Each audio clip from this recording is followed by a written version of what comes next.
Պարոն Կարապետյան, մեկ այլ հարց է դեղերի գները Հայաստանում եւ հարևան երկրներում։ Նարեկ Կարապետյանը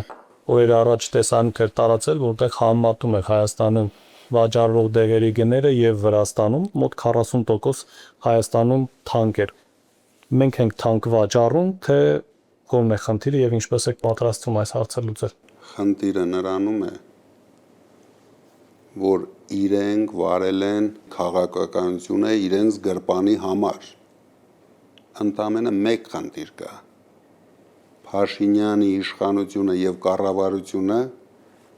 դեղերը դարձրել են իրենց գրպանը լցնելու միջոց։ Դուք տեսնեք ինչ արագությամբ ենք մենք այդ փոփոխությունները անելու եւ հաստատ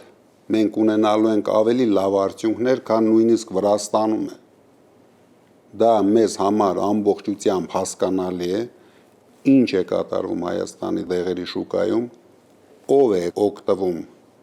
այդ շուկայից եւ մեր ժողովուրդը բոլորը պետք է օգտվեն մեր արած քայլերից, որը մենք կանենք միանգամից, շատ արագ, քանի որ մեզ համար ամեն ինչը հասկանալի է։